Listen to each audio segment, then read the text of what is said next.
Hi friends, welcome back to the channel. आज की video थोड़ी सी स्पेशल है and it will be different from the previous ones. आज मैं आपको वैल्यू इन्वेस्टिंग का कॉन्सेप्ट समझाने वाला हूँ। ठीक है, तो इसको एक्सप्लेन करने के लिए हम एक रियल स्टॉक का एग्जांपल लेंगे which is Ashoka bitcoin, sorry Ashoka bitcoin. So this is just an example, please don't take it as a investment advice. So सबसे पहले हम अ, सबसे पहले हम थोड़ा कॉन्सेप्ट समझ लेते हैं, लाइक वैल्यू इन्वेस्टिंग का मतलब क्या होता है। सो वैल्यू इन्वेस्टिंग का एक इन सिंपल टर्म्स एक ऐसे स्टॉक में इन्वेस्ट करना जो आपकी एक्चुअल वैल्यू के कंपैरिजन में सस्ता मिल रहा हो। ठीक है, एक्चुअल वैल्यू अब आप उसकी कैसे निकालेंगे? एक तरीका तो होता है, जैसे कई बार आप इंट्रिंसिक वैल्यू देखते हैं किसी स्टॉक की, अगर वो करंट प्राइस से काफी ज्यादा चल रही होती है, then you can say this is way cheaper than the price it should actually trade at. ठीक है, तो ये एक वन पैरामीटर है, देयर आर अदर पैरामीटर जैसे प्राइस टू अर्निंग हो गया, बुक वैल्यू वगैरह हो गया, एक्सेट्रा एक्सेट्रा, बट डिपेंड्स कि आप कौन से स्टॉक को देख रहे हो। हर स्टॉक की स्टोरी अलग है। लाइक अगर आप बात करोगे एचडीएफसी बैंक या कोटक बैंक की या आईसीआईसी बैंक की, देन या टीसीएस फॉर एग्जांपल, तो हो सकता है वो स्टॉक्स इंट्रिंसिक वैल्यू से काफी ज्यादा ऊपर ट्रेड कर रहे हो, बुक वैल्यू से भी, बट स्टिल उसके अंदर हम ट्रेड्स लेते हैं, हम इन्वेस्ट करते हैं। Everyone everyone invest mutual funds, FII DI, because उनकी ग्रोथ स्टोरी अलग होती है। हर सेक्टर की पी, हर सेक्टर की इंट्रिंसिक वैल्यू भी डिफरेंट रहती है। सो यहाँ पे हम वैल्यू इन्वेस्टिंग जब हम बात कर रहे हैं तो हम एक इंफ्रा स्टॉक की बात कर रहे हैं और इस पर्टिकुलर स्टॉक की स्टोरी के बारे में बात कर रहे हैं। तो जरूरी नहीं है कि सभी स्टॉक सेम कैटेगरी के अंदर आएंगे, बट इस सेम स्टोरी के अंदर आपको डिफरेंट डिफरेंट स्टॉक्स मिल सकते हैं इन डिफरेंट डिफरेंट सेक्टर्स। तो ये एक तरीका है स्टॉक्स को पहचानने का, जहाँ पे एक अच्छी कंपनी किसी वजह से नीचे ट्रेड कर रही होती है and we make an investment over there, so that जब वो वापस से चलना स्टार्ट करे तो हमें अच्छे पैसे मिले, क्योंकि उसमें आपका मार्जिन ऑफ सेफ्टी काफी ज्यादा अच्छा होता है वैल्यू इन्वेस्टिंग के अंदर। क्योंकि आप किसी भी मोमेंटम को ट्रेड नहीं कर रहे हो, किसी भी आप ग्रोथ स्टोरी को कैचअप नहीं कर रहे हो। लाइक उसका प्रमोटर बोल रहा है कि 4,000 करोड़ के ऑर्डर आने हैं या 4 लाख के ऑर्डर आने हैं, मतलब वो सारा फ्यूचर में चल रहा होता है, प्रेजेंट में अभी कुछ भी नहीं है। जैसे आपकी जोमेटो है, स्विगी है, लाइक पीपल आर एक्सपेक्टिंग कि आगे जाके प्रॉफिटेबल हो जाएगी, बट यू मतलब वो चाहे कितना भी अच्छा लग रहा हो, बट उसमें एक रिस्क तो है। बट वैल्यू में हम यहाँ पे ये चीज कर रहे हैं कि वो ऑलरेडी वो सारा परफॉर्मेंस हो चुकी है, प्रेजेंट में अच्छी कर रही है, फ्यूचर में भी ठीक ठाक होने का है। फ्यूचर में अगर जितना वो सोच रहे हैं अगर उतना नहीं भी हुआ, तब भी हमारी इन्वेस्टमेंट खराब नहीं जाएगी, क्योंकि अगर वो नॉर्मल सा भी करते हैं तब भी हम पैसा बनाएंगे ही, क्योंकि वो जितना उसका ट्रेड होना चाहिए प्राइस, वो उससे काफी नीचे चल रहा है। ठीक है, इसको आप बहुत ही एक सिंपल एग्जांपल से समझ सकते हैं। जैसे आप मॉल में कोई भी ब्रांडेड शूज देखते हैं, मान लो उसका प्राइस है 10,000 रुपीज, बट किसी वजह से आपको वो 6,000 का दिखता है, तो हम आपको क्या बोलते हैं उस टाइम? हम उसको बोलते हैं वैल्यू डील। तो दैट इन अ बिल्कुल ही सिंपल टर्म्स में ऐसे ही हमें स्टॉक्स पिक करने होते हैं स्टॉक मार्केट के अंदर, then it is called as value picking या वैल्यू इन्वेस्टिंग। बस इतना ही है। ठीक है, ज्यादा कॉम्प्लिकेट नहीं करेंगे इसको। लेकिन इसमें क्या होता है, सिर्फ पेशेंस का गेम नहीं रहता है, आपको देखना पड़ता है कि बिजनेस स्ट्रांग कितना है, उसकी प्रॉफिट कंसिस्टेंसी कैसी है वहाँ पास्ट में, और आगे कैसा आपको प्रेडिक्शन हो रही है, और डेट सिचुएशन क्या है, या लॉन्ग टर्म प्रॉफिट ग्रोथ वगैरह क्या है, वो सब हम अभी यहाँ पे डिस्कस करेंगे। So like always will first discuss the fundamentals. ठीक है, सो अशोका बिल्डकॉन जो है एक इंफ्रा के इंफ्रा की कंपनी है। कंस्ट्रक्शन वगैरह के अंदर ये लोग काम करते हैं, पाइपलाइंस हो गए, पावर प्रोजेक्ट्स हो गए, या जैसे फ्लाईओवर्स वगैरह हो गए, है ना। तो यहाँ इस स्टॉक को स्पेसिफिकली चूज करने का मेरा एक रीजन ये भी है कि नॉट ओनली वैल्यू इन्वेस्टिंग, पहली बात वो स्टॉक गवर्नमेंट की पॉलिसी के इन लाइन होना चाहिए। जैसे इंडिया की जो ग्रोथ स्टोरी है उसके अंदर पार्टिसिपेशन उसका अच्छा खासा होना चाहिए। जैसे वी ऑल नो कि government is focusing on infrastructure and capital expansion is happening in this sector. Like अगर आपने देखा होगा पहले डिफेंस में, फिर सोलर में, राइट। अभी इंफ्रा में भी काफी टाइम से 3-4 साल 5 साल से हो रहा है, लेकिन अभी आगे और ज्यादा होने का हमें अनुमान है। जैसे डिफेंस में और भी ज्यादा होगा, रेलवेज में भी होगा, लाइक तभी उनके स्टॉक्स काफी ऊपर गए हैं। ठीक है। तो I am just trying to say कि ये भी सिमिलर स्टोरी है, जैसे गवर्नमेंट के तीन चार पांच जो फेवरेट सेक्टर्स हैं जहाँ पे वो दे आर रियली इंटरेस्टेड, है ना, टू इम्प्रूव थिंग्स, तो ये वन ऑफ देम है। तो उससे बहुत फर्क पड़ता है आपका स्टॉक कैसा परफॉर्म करेगा, ये भी एक फिल्टर कह सकते हो आप। सॉरी। सो सेकंड थिंग क्या है कि इस कंपनी के ऊपर हम रिलाई कैसे करें। ठीक है, क्योंकि ये छोटी कंपनी है, मार्केट कैप जो है इसका 5000 समथिंग है, 5000 CR समथिंग है, और तो इसकी रिलायबिलिटी कितनी है, क्रेडिबिलिटी कितनी है, वो हम थोड़ा सा इसके फंडामेंटल से पता करते हैं कि जैसे कि अगर आप देखोगे इसके सिग्नेचर प्रोजेक्ट्स,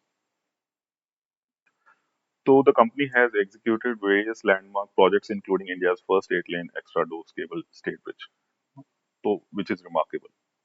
ठीक है। One of the countries longest 6 lane flyover in Kerala 12.75 kilometre. तो ये जो दो तीन बड़े बड़े प्रोजेक्ट्स हैं जो कंपनी ऑलरेडी एग्जीक्यूट कर चुकी है, तो उससे हमें कंपनी का एक मतलब पता चलता है कि ग्राउंड पे कंपनी कितने अच्छे से काम कर रही है, क्योंकि अदरवाइज इस तरह के प्रोजेक्ट्स गवर्नमेंट से नहीं मिलते जल्दी जल्दी किसी भी कंपनी को। ठीक है। अगर आप क्लाइंटेल भी देखोगे इसका तो काफी अच्छा है, जैसे rail Vikas Nigam, you can see IRCON international, जो कि रेलवे के हैं, तो ये उनके लिए भी काम करते हैं। If you talk about order book, तो अगर FY 25 में कंपनी की टोटल ऑर्डर बुक है 16,000 प्लस CR, 15,000 प्लस CR थी 23 में, तो उससे काफी इंप्रूव हुआ है।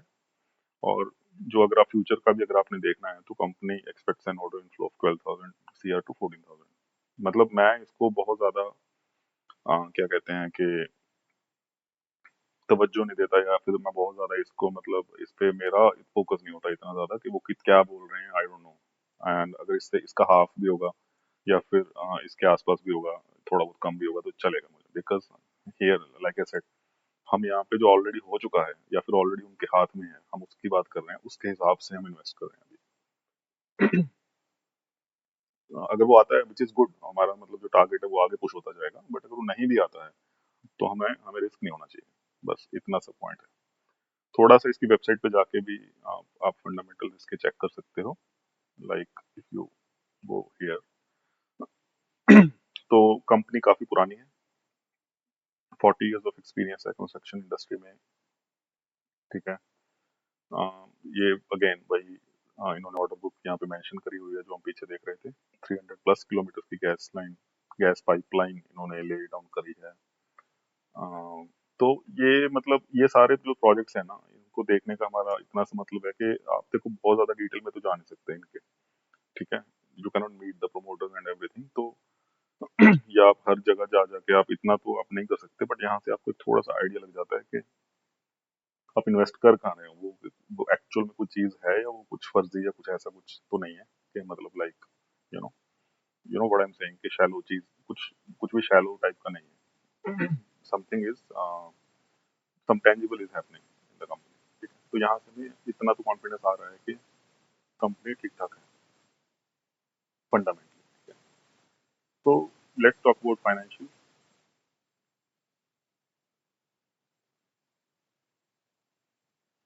अगर हम फाइनेंशियल्स की बात करें तो शोका बिल्कॉन का जो इंट्रिंसिक वैल्यू 943 है, which is like quite high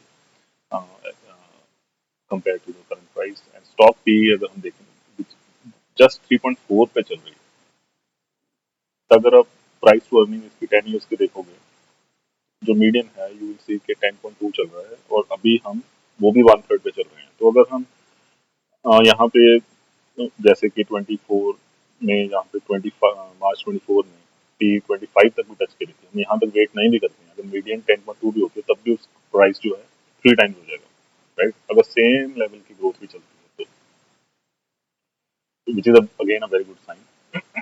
अगर हम पेयर से कंपेयर करें तो डेफिनेटली काफी ज्यादा चीप है, मतलब इंडस्ट्री जो पी है 25 के अराउंड चल रही है, here we are seeing just 3.4। Quarter on quarter profit की बात करें, इट इज हाईएस्ट एवर। अगर मार्च से देखें, दिसंबर से देखें, और सेम डे जून का और मार्च का।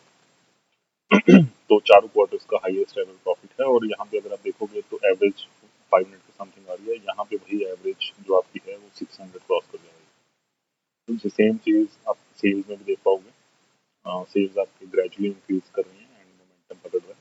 प्रॉफिट लॉस में अगर आप देखोगे specifically if you see for the years 17 18 19, ठीक है, आपकी जो सेल्स थी वो 3000 से 5 के बीच में थी, अभी जो आपकी सेल्स है वो 10,000 क्रॉस कर गई। And if you talk about the net profits, वो नेगेटिव में चल रहे थे विच इज लाइक 1734,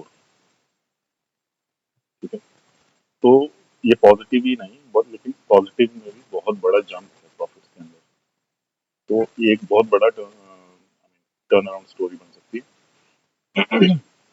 सेम अगर आप बैलेंस शीट में देखोगे तो बोरिंग जो आपकी है वो यहाँ पे हमेशा 4,000 से लेकर 6,000 के बीच में थी, और आपकी जो रिजर्व हैं वो बहुत ऑलमोस्ट नेग्लिजिबल ही थे इसके सामने, इसका 10% भी नहीं था। But now this is the first time in the history of this stock के आपके जो बोरिंग्स हैं वो उससे हाफ रह गए हैं ऑलमोस्ट रिजर्व से, ठीक है। उससे पहले आपके हमेशा से बोरिंग्स बहुत ज्यादा रहे हैं रिजर्व से, if you compare with the reserve. तो अभी ये company virtually debt free company है। दैट्स द रीजन जो इंटेंसिव वैल्यू काफी ऊपर आ गई है। इवन बुक वैल्यू भी ज्यादा दूर नहीं है उससे, नॉर्मली बुक वैल्यू से कई गुना ज्यादा ऊपर ट्रेड करते हैं स्टॉक्स, ठीक है। And if you talk about investors, तो प्रमोटर्स की ठीक ठाक होल्डिंग है ना, 50% से ज्यादा है। एफ आई आईज और डी आई आईज के अगर हम देखें, इन तीनों को अगर हम कंबाइन करें तो 70% समथिंग प्लस है, आ जाएगा आपको, which is very very good. तो इन्वेस्टर्स को कॉन्फिडेंस है, प्रमोटर्स को कॉन्फिडेंस है, ठीक है। और एक भी शेयर प्लेज नहीं है। अगर आप रेशोस की बात करोगे तो आर जो है वो 40% है, मतलब कि आप अगर 100 रुपीज लगा रहे हो तो 40 रुपये आप उसके ऊपर रिटर्न पा रहे हो, इज लाइक स्टनिंग। अगर आप पिछले 5 साल का भी देखोगे तो एवरेज आपका 20 to 25% आर आ रहा है, विच इज लाइक एक्सीलेंट, ठीक है। तो ये तो होगी फाइनेंशियल नंबर्स की बात। तो ये तो हमें समझ में आ रहा है कि अ, पिछले 7 8 साल में ये कंपनी ने काफी अच्छा इम्प्रूव किया है। तो मैं why I am focusing on these numbers, you will get to know when we see the charts, क्योंकि चार्ट्स के ऊपर हम इन्हीं लेवल्स के ऊपर ट्रेड करने वाले हैं, इन्हीं लेवल्स को बेंचमार्क करके। क्योंकि अगर हमें चार्ट्स पे कोई पैटर्न दिखता है किसी लेवल पे, तो उस लेवल को अगर हम फाइनेंशियल नंबर्स के साथ, ठीक है, क्लब करके थोड़ी उसकी साइकोलॉजी समझने की कोशिश करें along with the valuation and the governments interest, ठीक, ये सारे फैक्टर्स जब आपके मैच होते हैं ना, तो उस पॉइंट पे जब आप ट्रेड लेते हो तो आपका कॉन्फिडेंस लेवल बहुत अलग लेवल पे हो जाता है, एंड आपकी जो प्रोबेबिलिटी है सही होने की वो काफी इंक्रीज हो जाती है।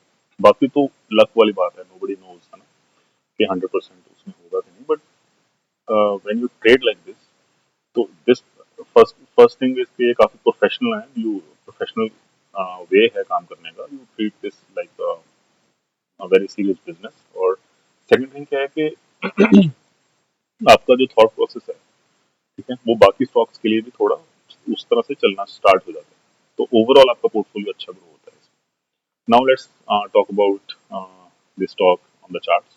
2018 में देखिए, पहले फर्स्ट ऑफ ऑल आपको जो चार्ट देखना है इसका, वो विदाउट एनी इंडिकेटर देखना है, ठीक है। इसको कुछ भी ओवर कॉम्प्लिकेट नहीं करना है इसमें। मैं कुछ लोग मैंने देखा है काफी इंडिकेटर्स लगा देते हैं, इसके अंदर 10 10 मूविंग एवरेजेस लगी होती हैं, उसमें प्राइस तो दिखना ही बंद हो जाता है। ठीक है, तो इसको सिंपल रखना है बिल्कुल, ठीक है। यहाँ से हम देख पा रहे हैं कि क्योंकि हमें माइंड में रखने हैं फाइनेंशियल नंबर्स, ठीक है, चार्ट को उस हिसाब से देखना है। सब मेरे को जैसे इस चार्ट पे सबसे पहले क्या दिखता है कि हमने रिसेंटली लाइफ टाइम हाई को क्रॉस किया ब्रेकआउट के साथ यहाँ। तो जैसे ही हमने लाइन ड्रॉ करी तो हमें पता चला कि कौन लाइफ टाइम हाई जो था वो 18 में बना था, 17 18 जो मैंने आपको दिखाया था ना। उसके बाद फिर क्या हुआ, लाइक वी ऑल नो कि ये डाउनफॉल स्टार्ट हुआ था।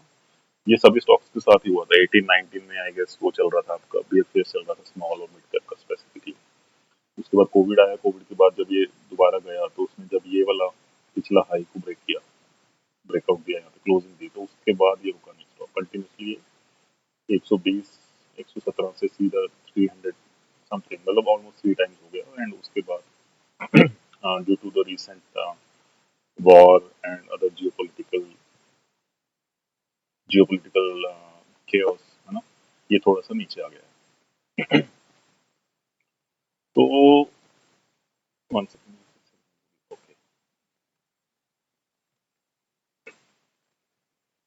अभी हमें इसमें कैसे ट्रेड करना चाहिए, जैसे कि ये ब्रेकआउट आया, यहाँ पे रिवर्सल आया, इसको हम छोटे टाइम फ्रेम पे जाएंगे, जैसे अभी मंथली पे थे, वीकली पे थे, ठीक है। हमें यहाँ पे कोई पैटर्न देखना है, इसको एक बार हाइड कर देते हैं मूविंग एवरेज को। तो इफ यू सी क्लोजली, तो what you see is cup with handle बन रहा है यहाँ पे,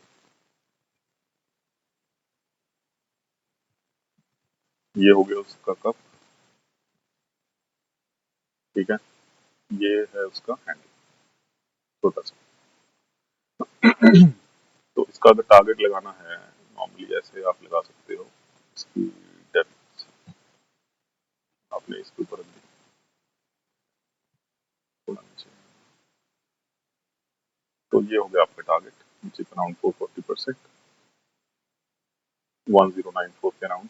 और ये ही आपका स्टॉप लॉस हो जाता है, इस जो कप की आपकी लोअर पॉइंट है, जो लो है आपका, ठीक है।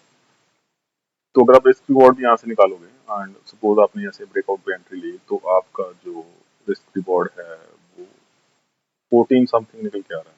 अगर आप थोड़ी सी ऊपर भी एंट्री लेते हो, तो around 12 to 14 risk reward, which is really really good, है ना, वैसे। बट ये सिर्फ उन लोगों के लिए है जो काफी कन्वेंशनल तरीके से ट्रेडिंग करते हैं, like if you talk about me, I have made my position in this stock, and it's a disclaimer.